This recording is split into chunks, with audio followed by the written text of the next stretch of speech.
Welcome to the deep dive. So you've sent in some really interesting sources about market research costs, and it raises a big question, doesn't it? It really does. Like, when is that big price tag actually worth it? We want to explore that today when the investment pays off, and maybe what some other smarter alternatives might be if you don't have a massive budget. That's exactly the heart of it, isn't it? Balancing the cost against the real value you get. Right. And that article you sent from Cognitive Market Research. The high cost of market research. Is it always worth the investment? That gives us a really good starting point. The January 2025 one. That's the one. Yeah. So our mission here is basically to pull out the key takeaways, help you make smarter choices for your situation. Okay, let's get into it. The article talks about why this research can be so expensive. What are the main things driving up the cost? Well, a big chunk is just the sheer resources needed for collecting data and analyzing it properly. It's more than just a quick online poll then. Oh, definitely. You're often talking about specialized tools, software platforms, analytics suites, and then you need the experts who actually know how to use them. Right, the people cost. Exactly. Like if you need a good survey sample, you might hire a firm with access to curated respondent panels. That access and their analysis skills, well, that costs money. Gotcha. So specialized tools and specialized people. What else adds to the bill? Then there's the qualitative side. Things like focus groups or those in-depth interviews, they give you really rich why insights. But they're not cheap either, I imagine. Not usually, no. Yeah. You've got costs like paying skilled moderators, maybe renting a venue if it's in person, and you need to incentivize the participants, right, to get their time and honest opinions. It all adds up. And I guess the more complex the research gets, the more expensive. That's a key point the article makes. Advanced tech, think predictive analytics, machine learning, real-time tracking stuff that offers deeper insights. But it comes with a bigger price tag. For sure. You've got software licenses, maybe infrastructure costs, and crucially, people with very specific skills to run it all and make sense of the output. Okay, so off-the-shelf solutions might not cut it sometimes, meaning you need something custom. Precisely. Customization's another big cost driver. If you have very specific questions or operate in a sort of unique market, you often need research designed just for you. Tailored questions, specific analysis. More work, more cost. Yep. Compared to just using a standard template, it's naturally going to be more expensive.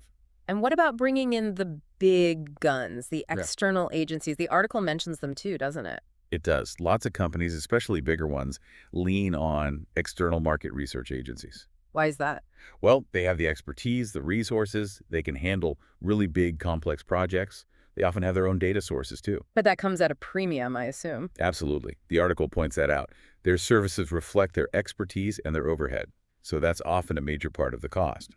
The real question is whether that extra value justifies the price for you. Okay, so we've definitely established it can be a serious investment. Now, when does the article suggest maybe pumping the brakes? When might the cost not be worth it? Yeah, it flags a few situations. One clear example is small businesses or startups, really tight budgets. Right. If the potential ROI from the research is still kind of uncertain, sinking a big chunk of limited cash into it up front is, well, it's a big gamble. Yeah, you don't want to spend all your seed money finding out things you can't act on yet. Makes sense. What else? Clarity is huge.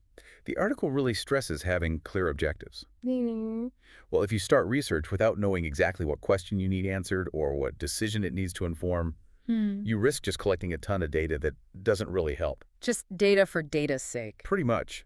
It's wasted resources, even if the research itself was technically well done, like casting a net without knowing what fish you're after. Got it. Know your why. What about fast-moving markets? It's another big one the article mentions. Think tech or maybe fast fashion. Things change so quickly. So traditional research might be too slow. Exactly. By the time you design the study, run it, analyze everything, and get the report, the market might have already moved on. The findings could be outdated before you even use them. Agile, maybe real-time methods might be better there. Okay. And what if you're in a really specific niche? Yeah. Niche markets. They present a unique challenge. How so? Well, those broad general market reports. Probably not detailed enough for a very specific niche. So you need custom research. You might? Yeah. But commissioning a super tailored study just for a small niche can be disproportionately expensive. Yeah. Especially if the profit margins in that niche are already pretty slim. It's about scale. Right. The cost versus the potential return just might not add up. So if those expensive routes aren't always the best fit, what are some of the cost-effective alternatives the article suggests? It points to quite a few, actually. Mm-hmm. A big one is using free or low-cost online tools that are already out there. Like what? Think Google Analytics. Most businesses use it for website traffic, right? Yeah. But it can tell you a lot about user behavior, where people come from, even basic demographics. Okay. And social media analytics, too. Yep. Facebook, Instagram, LinkedIn, they all have built-in tools. You can see engagement, spot trends in your field, learn about your followers. Really useful, especially for smaller businesses trying to understand their audience without spending big. Yeah, leveraging tools you might already be using anyway. Smart. What else? Publicly available data is another good one. There's a surprising amount out there. From where?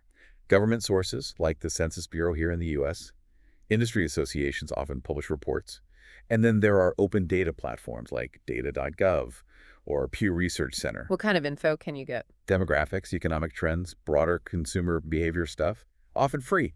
If you combine that public data smartly with your own internal knowledge, you can get some decent insights. And I think the article also mentioned tapping into your own customers. Absolutely. That's a really cost-effective way. Just asking your customers. Hmm. Using feedback forms, looking at online reviews, paying attention to social media chatter. Simple surveys. Yeah, you can use free tools like Google Forms or Typeform to ask specific questions about your products or services. And just monitoring what people are saying online about your brand and your competitors, that's basically real-time qualitative feedback. So it's about being creative and using the data streams you already have access to or that don't cost much. Okay, but let's say a business does decide to invest in more formal research. How do they get the most bang for their buck, according to the article? Strategy is key. Mm-hmm. It starts, again, with really nailing down your objectives. Be precise. I know exactly what you need to find out. Exactly. What decision does this research need to support? Looking at new markets, trying to understand customer pain points, sizing up the competition. Clear objectives guide everything and stop you from doing overly broad, unfocused studies. Right, keeps it targeted. What's another way to maximize the value? Prioritize actionable insights. Don't just collect data mountains. Focus on what you can actually use. Precisely.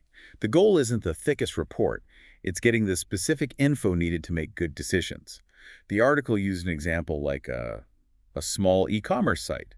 They might get more value finding out about preferred payment methods or checkout friction. Then from a giant report on the entire global e-commerce market. Exactly. Focus on what directly impacts your operations and strategy now. Makes sense. And what about mixing different methods? Yeah, the article talks about hybrid approaches, combining traditional methods, maybe the more expensive ones, with some of these cost-efficient alternatives. Like doing both. Sort of. For instance, maybe you do a quick, focused survey in-house using a free tool, but you use that to supplement a bigger study you've outsourced.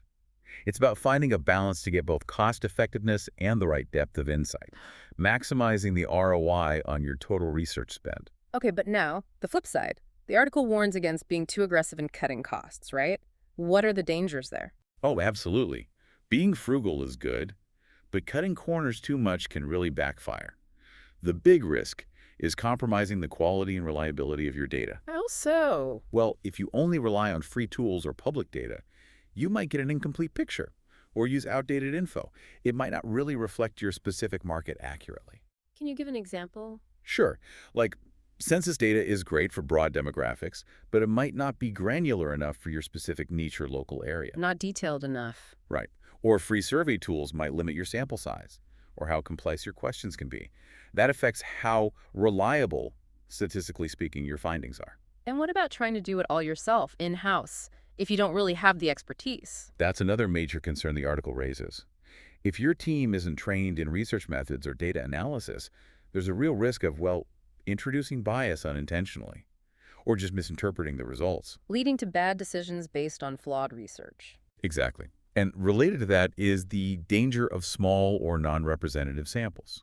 If you only survey a few people or people who aren't typical of your target market, your results can be completely skewed, a distorted view. So it really is a balancing act. Save money where you can, but don't sacrifice the quality of the information you need to rely on. That's the tightrope walk, yeah. The article stresses balancing cost efficiency with data quality. That means maybe cross-validating data, using sound methods even with cheaper tools, and knowing when you really do need expert help to avoid costly mistakes down the line. This has been really helpful, actually, breaking down when the cost makes sense and when maybe these alternatives are the way to go. It's definitely not a one-size-fits-all thing. Not at all. It's about being strategic, really understanding your goals and your resources, and then making informed choices about how to get the intelligence that will actually help your business succeed. Okay, so here's a final thought for everyone listening to mull over. We know digital data is just exploding, right? The article even mentioned global spending hit over 90 billion US dollars back in 2023, a lot of that driven by digital collection. It's a huge trend. So thinking about that, how can you, in your specific situation, strategically blend maybe some traditional research with these newer, often cheaper digital and alternative methods? How can you get insights that are timely, reliable, and actionable without totally breaking the bank? Something to really consider based on your own needs and what's available to you in this very data-rich world we're in now.